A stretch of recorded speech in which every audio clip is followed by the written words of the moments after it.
সংবিধানের মধ্যে লিখে রাখে সকল ক্ষমতার উৎস জনগণ, যদিও শিরকি কথা, কিন্তু তারপরও লিখে তো রেখেছে সকল ক্ষমতার উৎস জনগণ।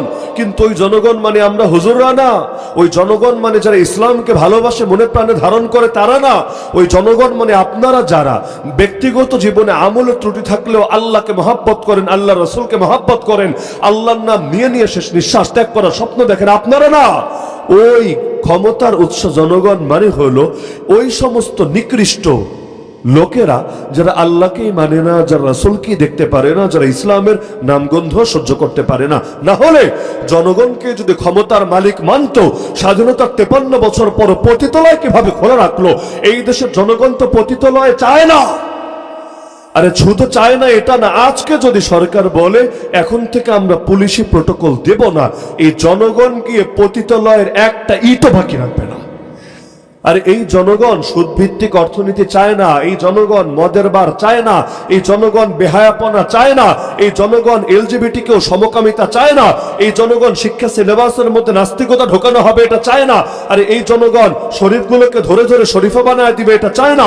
এই জনগণ সৌন্দর্যের নামে পুরো দেশটা মূর্তি দিয়ে সয়লাভ ঘটিয়ে দিবে, ভাস্কর্য হাটে ঘাটে মাঠে রোডে সব জায়গায় নিয়ে বসিয়ে দেশে যাতে রহমতের ফেরেশতা ঢুকতে না পারে সেই ব্যবস্থাপনা করে রাখবে এটা চায় না। আর এই দেশের জনগণ চায় না দেশের শীর্ষস্থানীয় ওলামায়ে কেরামকে ধরে ধরে ভুয়া জঙ্গিবাদের মামলা লাগিয়ে বছরের পর বছর কারাগারে ফেলে রাখা হবে, আর দলীয় গুন্ডা সন্ত্রাসীদেরকে কোলে তুলে নাচা হবে, পুরো দেশটাকে লুটেপুটে খাওয়ার ব্যবস্থা করে দেওয়া হবে, এমনকি দেশের সার্বভৌমত্বকে বরবাদ করে দিয়ে পার্শ্ববর্তী দাদাদের হাতে দেশটা তুলে দেওয়া হবে।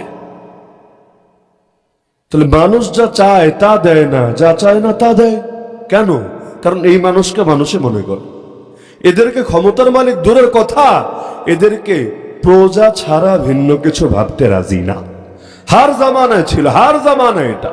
নূহ নবীর ইতিহাস পড়েন, তার জাতি এসে বলে আনুমিনু লাকা ওয়াত্তাবাআকাল আরযালুন, আরে তোমার উপরে কিভাবে ঈমান আনি? দেখো এই সমাজের নিম্ন শ্রেণীরা তোমার অনুসারী হয়ে বসে আছে। আল্লাহ নবীকে পর্যন্ত বলেছে আমরা কিভাবে আসি আপনার কাছে? এই দেখেন বেলাল, এই দেখেন আম্মার, ইয়াসির, খুবাইব, খাব্বাব, এই টাইপের লোকেরা আপনার পাশে বসে আছে। এমনকি আল্লাহ রাসূল সাল্লাল্লাহু আলাইহি ওয়াসাল্লামকে যখন অফার দেওয়া হলো, আল্লাহ নিজে নবীকে সতর্ক করলেন, নবী শোনেন, ওয়াসবির নাফসাকা মাআল্লাযীনা ইয়াদউনা রাব্বাহুম বিল গাদাতি ওয়াল আশি ইউরিদুনা ওয়াজহা। সকাল সন্ধ্যা যারা আল্লাহর সন্তুষ্টি কামনা করে আল্লাহকে ডাকে তাদের সঙ্গে নিজেকে মজবুত রাখেন। ওয়ালা তা'দু আইনাকা আনহুম, তাদের থেকে আপনার দৃষ্টি যাতে অন্যদিকে না সরে। আরে অবস্থা তো এমন, তুরিদু জিনাতাল হায়াতিদ দুনিয়া, আপনি দুনিয়ার জীবনের শোভা চাচ্ছেন, দুনিয়ার জীবনের সৌন্দর্য চাচ্ছেন। ওয়ালা তুতি'আ মান আগফালনা কলবাহু আন যিকরিনা, খবরদার খবরদার, আমি যাদের কলবকে আমার জিকির থেকে গাফিল করে রেখেছি ওদের কথা শুনবেন না, ওদের আনুগত্য করবেন না, বরঞ্চ ওদের থেকে নিজেকে বিরত রেখে যারা আল্লাহকে ডাকে, আল্লাহকে ভালোবাসে, ওদের সঙ্গে নিজেকে জমায়ে রাখেন। আবাসা ওয়া তাওয়াল্লা আন জাআহুল আ'মা, আল্লাহ রাসূল ভ্রু কুঞ্চিত করলেন, মুখ ফিরিয়ে নিলেন। কেন? তার কাছে একটা অন্ধ সাহাবী এসেছে, আব্দুল্লাহ বিন উম্মে মাকতুম। সে অন্ধ, সে তো আর চোখে দেখে না, সে জানে না। আল্লাহ নবী জরুরি মিটিং এ বসেছেন, কাদেরকে নিয়ে? কুরাইশের লিডারদেরকে নিয়ে। কারণ লিডারদেরকে যদি দিন বোঝানো যায়, পুরো দেশের মধ্যে, অঞ্চলের মধ্যে ইসলাম কায়েম করা সহজ হবে। বাংলাদেশে ইসলাম কায়েমের পথে বাধা কারা? ইসলাম কায়েমের পথে বাধা কৃষকরা না, বাধা শ্রমিকরা না, বাধা দিন মজুররা না, বাধা ড্রাইভাররা না, বাধা এলাকার খেটে খাওয়া মানুষরা না, বাধা এই সাধারণ ব্যবসায়ীরা না, আরে বাধা হলো বড় বড় লিডাররা। এরা তো ইসলাম চাই। আমার কথা সন্দেহ থাকলে গণভোটের ব্যবস্থা করুন। আজকে সকলের মতামত নিয়ে দেখেন, আওয়াজটা নেই, আজকে সকলের মতামত নিয়ে দেখেন এই দেশের মানুষ অধিকাংশ ইসলাম চায় নাকি চায় না। আল্লাহর কসম করে বলতে পারবো, যদিও 250 বছরের বেশি সময় ধরে ইসলামী শাসন নাই, বাস্তবতা এটাই। 250 বছরের বেশি সময় ধরে, 250 বছর বুঝেন, আমরা পাইনি, আমাদের বাপেরা পায়নি, আমাদের দাদারা পায়নি, দাদার বাপেরা পায়নি, দাদার দাদারাও পায় নাই, দাদার দাদার দাদারাও পেয়েছে কিনা সন্দেহ আছে। এত দীর্ঘকাল আগেই এই অঞ্চলে ইসলামের পতন ঘটানো হয়েছে। সে 1757তেই এই অঞ্চল থেকে রাজনৈতিকভাবে ইসলামকে বিদায় করে দেওয়া হয়েছে। কিন্তু এত দীর্ঘকাল জাহিলি শাসনের অধীনে থাকার পরও আলহামদুলিল্লাহ এখনো পর্যন্ত দিলের মধ্যে অন্তত ইসলামী শরিয়ার শাসনের মহব্বতটুকু আছে। আমলে বহু ত্রুটি আছে, কার নাই? সবার আছে। কিন্তু এই বিশ্বাস প্রতিটা বাংলাদেশের প্রায় প্রতিটা মানুষের অন্তরের বিশ্বাসই এটা, যে অন্তত ইসলাম আমাদেরকে ঠকাবে না। কতজন আসে আর যায়, কতজন কত লোভ দেখিয়ে এরপর উল্টাটা করে যায়, কিন্তু ইসলাম যদি আসে আর কারো উপর জুলুম হবে না, ইসলাম যদি আসে বৈষম্য হবে না, ইসলাম যদি আসে মানুষে মানুষে ভেদাভেদ করা হবে না, ইসলাম যদি আসে তাহলে এই দেশের মধ্যে এত ধরনের অস্থিরতা থাকবে না। বরং ইসলাম যদি আসে আসমান আর জমিনের বরকতে সব কয়টা দরজা খুলে যাবে। ইসলাম যদি আসে রবের বিশেষ রহমত আর নুসরত নেমে আসবে। ইসলাম যদি আসে গোটা দুনিয়ার মধ্যে খুব অল্প সময় এই জাতি আবার মাথা উঁচু করে দাঁড়াতে পারবে, কারণ ইসলামের সঙ্গে রবের ওয়াদা আছে, ইসলামের সঙ্গে রবের নুসরত আছে। সুখের মালিক আল্লাহ, শান্তির মালিক আল্লাহ, উন্নতির মালিক আল্লাহ, মুক্তির মালিক আল্লাহ, ইনসাফের মালিক আল্লাহ, সবকিছুর মালিক আল্লাহ। আরে নরেন্দ্র মোদীর হাতে কোনো সুখ নাই, জো বাইডেনের হাতে কোনো শান্তি নাই, ট্রাম্পের হাতে কোনো মুক্তি নাই, ইসরায়েলের হাতে কোনো ক্ষমতা নাই। যা কিছু আছে সব একজনেরই, তিনি কে? তো সে আল্লাহরে মানবো আর আল্লাহ আমাদেরকে ঠকাবে কশ্চিন কালেও হতে পারে না। দুনিয়ার লোক পাশে থাকলেও অনেক সময় বিপদ সঙ্গ ছাড়ে না। কত মানুষের পাশে আর এক দেশও থাকে, কিন্তু তারপরও তারে দেশ ছেড়ে হেলিকপ্টারে করে পালানো লাগে। রাশিয়ার মতো সুপার পাওয়ার ছিল তো বাশার আল আসাদের পাশে, মাত্র 12 দিনের মধ্যে 54 বছর ধরে 54 বছর ধরে গড়া সাম্রাজ্য তাসের ঘরের মতো করে নিমেষেই ভেঙে গেল এত সহজে। দুনিয়ার লোক পাশে থাকলে কিচ্ছু হবে না। আল্লাহ রাসূল সাল্লাল্লাহু আলাইহি ওয়াসাল্লাম তার আপন চাচাতো ভাই আব্দুল্লাহ বিন আব্বাস রাদিয়াল্লাহু আনহুকে বলেছিলেন, শোনো, ইযা সাআলতা ফাসআলিল্লাহ ওয়া ইযা ইসতাআনতা ফাসতাইন বিল্লাহ। যখন কিছু চাইবা আল্লাহর কাছেই চেও, যখন সাহায্যের প্রয়োজন আল্লাহর কাছেই সাহায্য প্রার্থী হও। কেন জানো? ওয়ালাম, জেনে রেখো, মনে রেখো, আন্নাল উম্মাতা লাউ ইজতামাআত আলা আন ইয়ানফাউকা বিশাই লাম ইয়ানফাউকা ইল্লা বিশাইইন ক্বাদ কাতাবাহু আল্লাহু লাক ওয়া লাউ ইজতামাউ আলা আন ইয়াদুররুকা বিশাই লাম ইয়াদুররুকা ইল্লা বিশাইইন ক্বাদ কাতাবাহু আল্লাহু আলাইক রুফিআতিল আকলাম ওয়া জাফফাতিস সুহুফ। গোটা জাতি যদি একত্রিত হয়ে যায় তোমার কোনো উপকার করবে, তবুও কপালে যতটুকু আল্লাহ তোমার পক্ষে লিখে রেখেছেন এর বাইরে নতুন কোনো উপকারই করতে পারবে না। সবাই যদি একত্রিত হয় তোমার কোনো ক্ষতি করবে, আল্লাহ তোমার বিপক্ষে যে ফয়সালা করে রেখেছেন এর বাইরে নতুন কোনো ক্ষতি করতেই পারবে না। আল্লাহ যদি কোনো বুলেটের গায়ে আমার নাম লিখে না রাখেন, দুনিয়ার সব সুপার পাওয়ার মিলে যদি বুলেট ছুটতে থাকে আমার জান নিতে পারবে না। কারণ কলম উঠিয়ে নেওয়া হয়েছে, কালি শুকিয়ে গিয়েছে। চেয়েছিল না কতজনে এই দেশে শীর্ষস্থানীয় ওলামায়ে কেরামকে লাঞ্ছিত করবে, দিন শেষে কে লাঞ্ছিত হলো? ওলামায়ে কেরাম জেল খেটেছে, রিমান্ডে তাদের ঈদও কেটেছে, বড় কষ্ট করেছে, মামলার ভোগান্তি নিয়ে এখনো কোর্টে ঘুরে বেড়াচ্ছে। তাতে কি? আল্লাহ যে ইজ্জত দিয়েছে, যে সম্মান দিয়েছে, আরে কেউ তো বেরো হতে পারে নাই, কারাগার থেকে কবরে চলে গিয়েছে, কেউ তো সেই লম্বা সময় আত্মগোপনে দিন কাটাতে হয়েছে, কাউকে দেশ ছেড়ে বাইরে চলে যেতে হয়েছে। তাতে কি? আল্লাহ যে মহাব্বত মানুষের দিলে ঢেলে দিয়েছে এগুলো ওরা কই পাবে?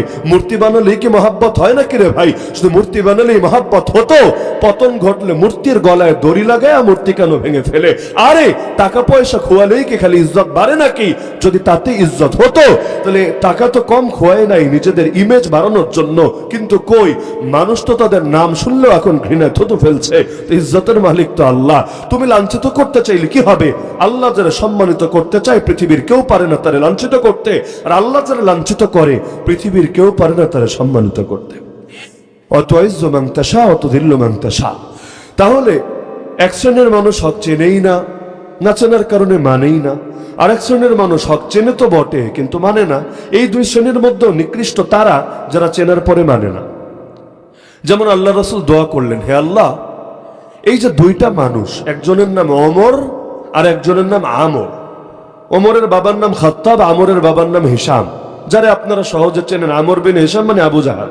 আমর বিন হিশাম এই নামটা এখন হাইড হয়েছে। অনেকের আছে এমন নাম বললে লোকে কম চেনে, কিন্তু তার লকবটা বলে দিলে মানুষ ভালো চেনে।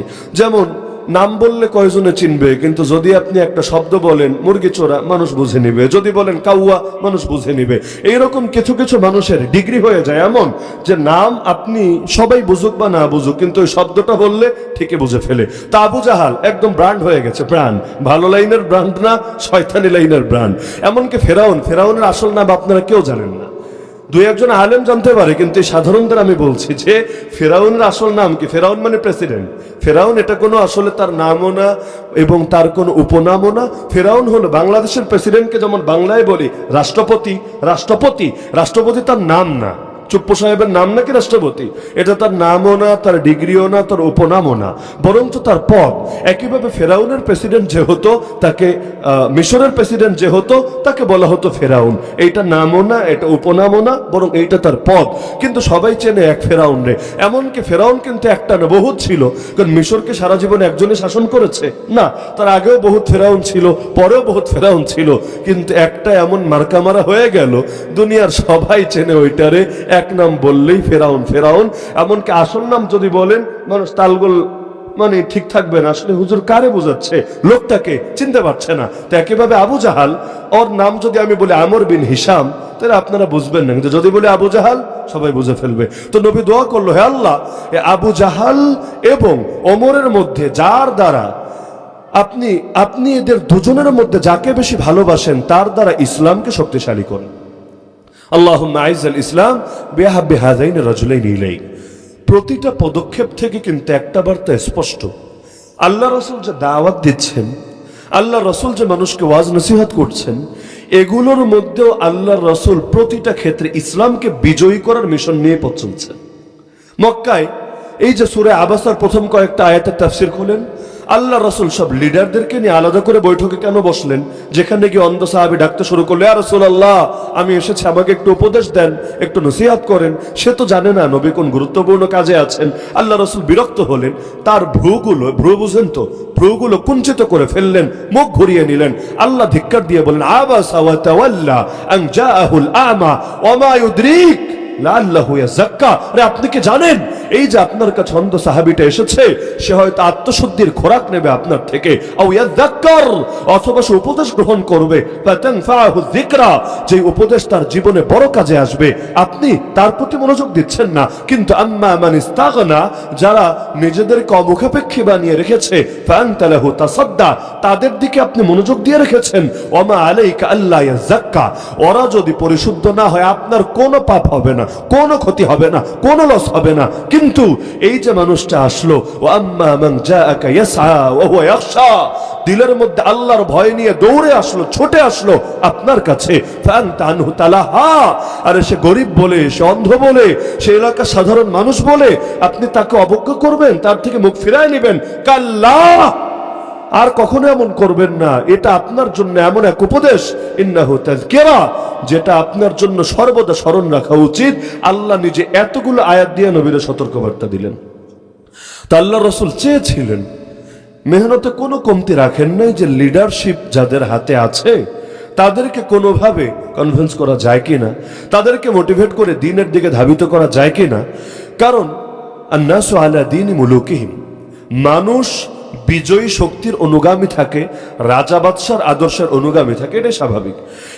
এই এলাকার ছেলেপেলে যারা আছে, যারা নিজেদের চেহারাটাকে মুহাম্মদুর রাসূলুল্লাহ সাল্লাল্লাহু আলাইহি ওয়াসাল্লামের চেহারার মতো না বানিয়ে হলিউড বলিউডের স্টারদের মতো চেহারা বানিয়ে রেখেছে, যারা নিজেদের চুলের কাটিংটা আল্লাহ রাসূলের মতো না দিয়ে বরঞ্চ কাফের, মুশরিক, নাস্তিক, বেঈমান বিভিন্ন খেলোয়াড়, বিভিন্ন হিরোদের মতো বানিয়ে রেখেছে, যারা নিজেদের পোশাক ওলামায়ে কেরাম, আউলিয়া এজাম, বুজুর্গানে দ্বীনের মতো না বানিয়ে জাহান্নামের কীট যেগুলো এদের মতো পোশাক পরিধান করেছে, এদেরকে কে বলেছে এগুলো করতে?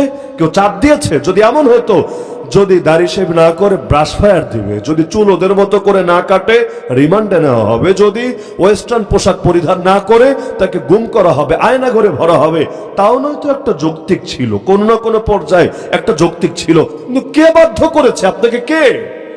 এমন তো না যেগুলো পড়লে মাসে মাসে পয়সা পাওয়া যাবে, এমন তো না যেগুলো পড়লে আল্লাহর কাছে বড় সন্তুষ্টি পাওয়া যাবে, এমন তো না এই পোশাক পরতে পরতে এইরকম দেহ ধারণ করে করে মরতে পারলে খুব বড় কামিয়াবে আসবে। তাহলে এই যে ধারণটা আপনি নিজের পোশাক যেভাবে ধারণ করলেন, নিজের কাটিং যেভাবে ধারণ করলেন, কে বাধ্য করেছে? কেউ বাধ্য করে নাই। কিন্তু দুনিয়ার সিস্টেমই এটা। মানুষ যখন পরাজিত থাকে, অন্তরে হীনমন্যতায় ভুগতে থাকে, হীনমন্যতায়, এবং সেভাবে বিজয়ী শক্তির মতো যদি হই, আমিও মনে হয় আগাতে পারবো। এই বাংলাদেশের মেয়েগুলোকে পশ্চিমাদের মেয়েদের মতো সাজতে বলেছে কে? ওদের মতো হওয়ার চেষ্টা করতে বলেছে কে? আরে আম্মাজান খাদিজার মতো হতে পারো না? আম্মাজান আয়েশার মতো হতে পারো না? ফাতেমা রাদিয়াল্লাহু আনহার মতো হওয়ার চেষ্টা করতে পারো না? রাবেয়া বসরির মতো হওয়ার চেষ্টা করতে পারো না? এগুলো বাদ দিয়ে ওদের মতো হতে চাচ্ছ কেন? লাভটা কোথায় তোমার? মূল কাহিনী হলো হীনমন্যতা বোধ। সে ভাবছে আম্মাজান খাদিজার মতো হলে আমি আগাতে পারবো না, আম্মাজান আয়েশার মতো হলে আমি স্মার্ট হতে পারবো না, ইত্যাদি ইত্যাদি। তো দুনিয়ার সিস্টেমই এটা। যারা পরাজিত হয় ওরা বিজয়ীদের অনুসরণ করে, আলাদা করে বলা লাগে না। এই যে কথায় কথায় এত ইংলিশ বলেন, কে বলেছে আপনাকে বলতে? ইংলিশ বলে নিষেধ না, না জায়েজও না, কোনো পাপ আছে তাও না, কিন্তু আমি মানসিকতাটা বোঝানোর চেষ্টা করছি। কেউ যদি আরবি বলে আপনার বিরক্ত লাগে, কথায় কথায় আরবি বললে, আরে হুজুর কি বলে আমি বুঝি না। যদি উর্দু বলে, এখন উর্দুটা আবার সবাই মোটামুটি বোঝে, ওগুলা উল্টা পাল্টা দেখতে দেখতে, হিন্দি আর উর্দু যেহেতু কাছাকাছি। যদি ফার্সি বলে তাও বিরক্ত লাগবে, হুজুর দ্বারা শিক্ষিত মনে হবে না। আর যদি দুই একটা ইংলিশ বলে মনে হবে না স্মার্ট হুজুর, ভালো হুজুর, শিক্ষিত হুজুর। তো এই যে শিক্ষিত হওয়ার মানদণ্ড ইংলিশ হয়ে গেল, কিসের ভিত্তিতে? কেন? এটার পেছনে একটা পরাজিত মানসিকতা কাজ করে। উন্নত জাতির ভাষা এটা, ইন্টারন্যাশনাল ল্যাঙ্গুয়েজ, আন্তর্জাতিক ভাষা হয়ে গেছে এটা, এই জন্য এটার এত দাম, এত কদর। কিন্তু দেখা যায় ইংলিশ বলতে পারবে একেবারে ব্রিটিশ ফোনেটিক্স সহকারে, কিন্তু পারবে না আল্লাহর কালামের একটা আয়াত শুদ্ধ করে পড়তে, পারে না কোরআনের কোন আয়াত তো দূরের কথা, ইসলামের কালেমাটা লা ইলাহা ইল্লাল্লাহ মুহাম্মাদুর রাসূলুল্লাহ এটাও পারে না শুদ্ধ করে বলতে। কিন্তু বেচারা আইএলটিএস দিয়ে 9 স্কোর করে ফেলেছে, 8+ স্কোর করে ফেলেছে। কি গর্ব তার! গর্বে যেন তার বুকটা ফেটে পড়ে, কিন্তু পারে না কালেমাটা শুদ্ধ করে পড়তে। আরে কি হবে তোর এই গর্ব দিয়ে রে পাগলা? এই গর্ব কি আখিরাতে কোনো কাজে আসবে? এই গর্ব দেখলে কি মুনকার নাকির গলে যাবে?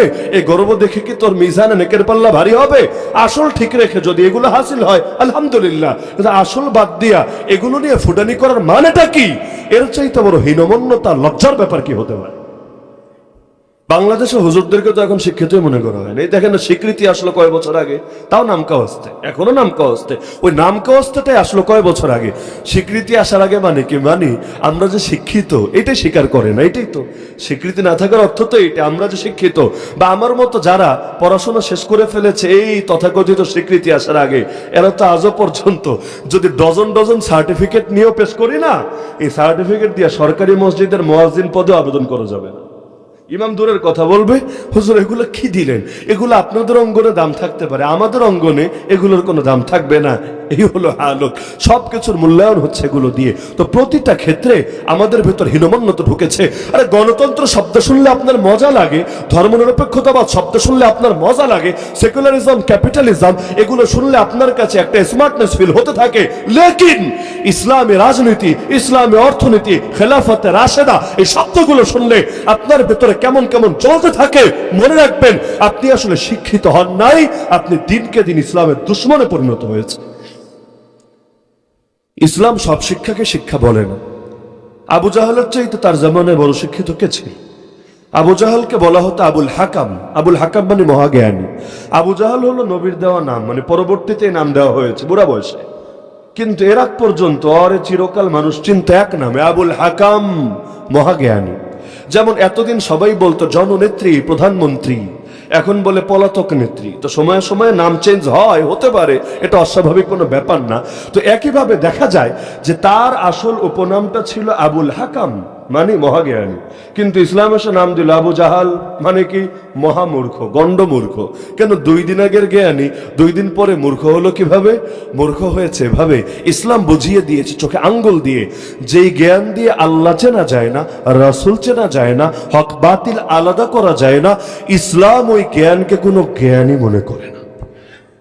যেই জ্ঞান দিয়ে আল্লাহ চিনলা না, ওটা কিসের জ্ঞান? আবার তুমি বড় শিক্ষিত, নিজের মায়েরই চিনলা না, বাপরে চিনলা না, এদের সাথে বেয়াদবি ছাড়া কিছু করতেই পারলা না, তোমার মতো লোকের জ্ঞানী বলা যাবে না। তো মা বড় না আল্লাহ বড়? বাপ বড় না আল্লাহ বড়? তো মা বাপের সাথে যদি কেউ খারাপ ব্যবহার করে, তাদেরকে অবমূল্যায়ন করে, লোকে তারই তো জ্ঞানী বলতে রাজি হয় না, তো সেখানে আল্লাহর খেয়ে আল্লাহর পরে তারই যদি অস্বীকার করে, বুড়া আঙ্গুল দেখায়, তার সামনে বেয়াদবি করে, আল্লাহ আবার কি এই টাইপের লেকচার মারে, তাহলে সেই ক্ষেত্রে পরে জ্ঞানী বললে তো জ্ঞান শব্দের অপমান ছাড়া কিছু হয় না। তো এই জন্য নবীজি দোয়া করলেন, আল্লাহ এই দুইজনের মধ্যে যে আপনার কাছে বেশি প্রিয় তার দ্বারা ইসলামকে শক্তিশালী করেন। আল্লাহ এই দোয়াটা আবু জাহালের ব্যাপারে কবুল করলেন না। কার ব্যাপারে কবুল করলেন? কেন? নবী তো দুইজনের যে কোনো একজনকে চেয়েছেন, নবীও জানেন না আল্লাহ কাকে কবুল করবেন, যারে করবেন নবী খুশি আছেন, কারণ নবী দুজনের যে কোনো একজনকে চাচ্ছেন। কেন চাচ্ছেন? ইসলামের বিজয়ের জন্য, ইসলামের শক্তির জন্য, আল্লাহর জমিন আল্লাহর দিন প্রতিষ্ঠিত হওয়ার জন্য। যেমন আমরাও চাই যে এই দেশে ইসলাম বিজয়ী হওয়ার পক্ষে যে আওয়াজ উঠেছে, এখন জাতির মাথার উপর যারা চেপে আছে তারাও এই দাবির সাথে একমত হোক, সামরিক বাহিনী যারা আছে তারাও এই দাবির সাথে একমত হোক, প্রশাসনে যারা আছে তারাও এই দাবির সাথে একমত হোক, দেশের এলিট শ্রেণী যারা আছে, বুদ্ধিজীবী যারা আছে তারাও এই দাবির সাথে একমত হোক। যদি একমত হয় সকলে, তাহলে ইসলাম কায়েম করাটা যাবে সহজ হয়ে। যেভাবে মদিনার বুকে ইসলাম কায়েম হয়েছে, কোনো রক্ত লাগে নাই, কোনো যুদ্ধ লাগে নাই, কোনো কিছু লাগে নাই, অতি সহজে আল্লাহ ইসলামকে বিজয় করেছে। তো এভাবে যদি হয়ে যায় আলহামদুলিল্লাহ, কিন্তু যদি হতে না দেয় কি বা করার আছে? সোজা আঙ্গুলে ঘি না উঠলে আঙ্গুল তোমাকে করাই লাগবে।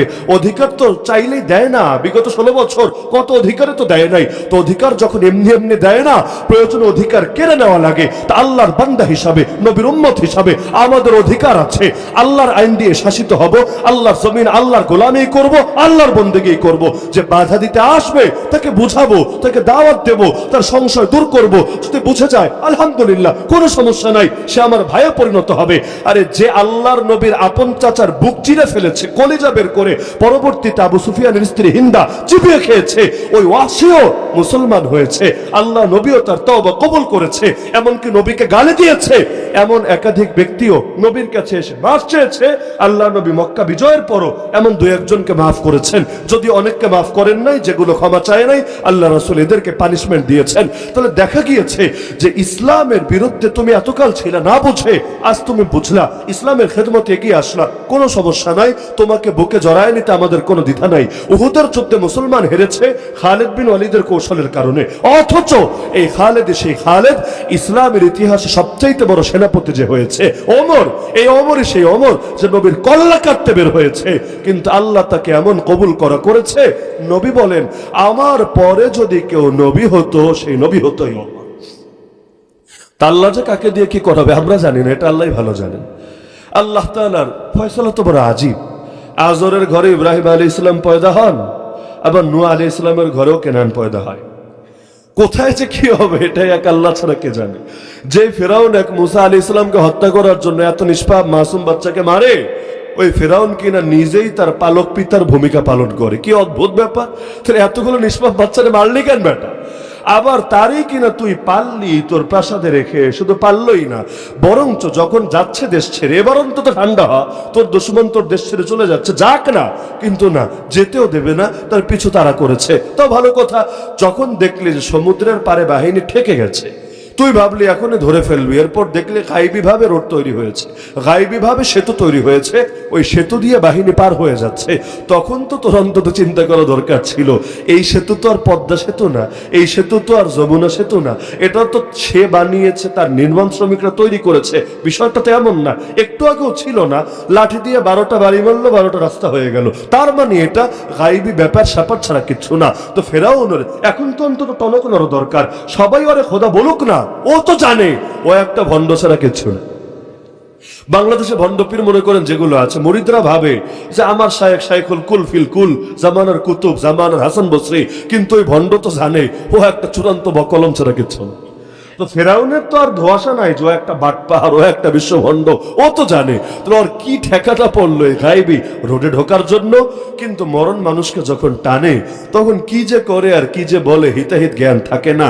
হিতাহিত জ্ঞানে যদি থাকতো, পাগলিটার রাজাকার শব্দ বলার দরকার ছিল।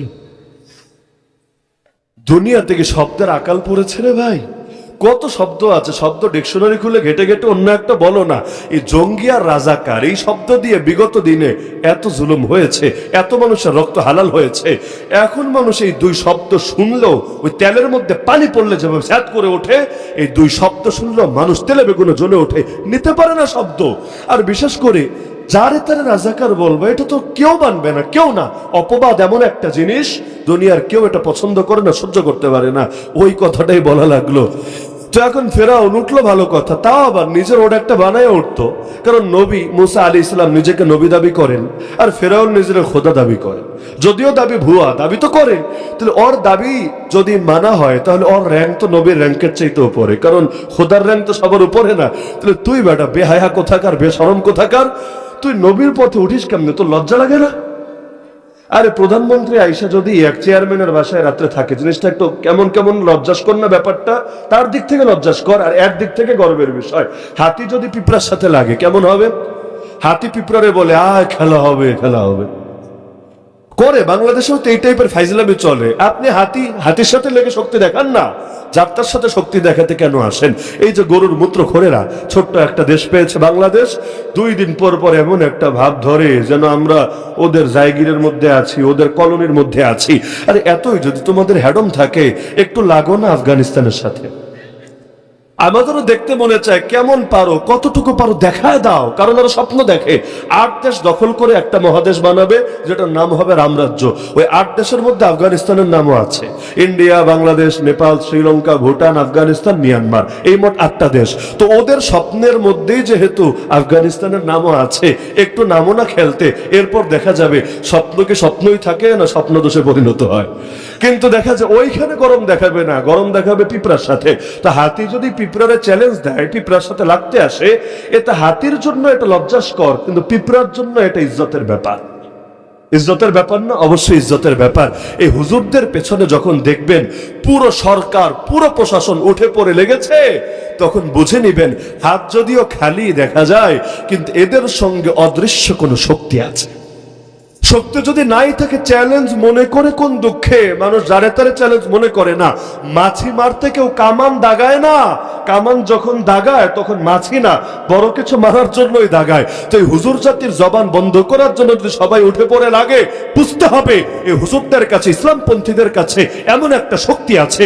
আজও আমি মনে করি দৃঢ়ভাবে, এই ইসলামপন্থীরা, এই ওলামায়ে কেরাম যদি আজও ঐক্যবদ্ধ হয়ে জাতিকে সঠিকভাবে নেতৃত্ব দিতে পারে, সেদিন বেশি দূরে না যেদিন বাংলাদেশ ইসলামের বাংলাদেশে পরিণত হবে, কোরআনের বাংলাদেশে পরিণত হবে।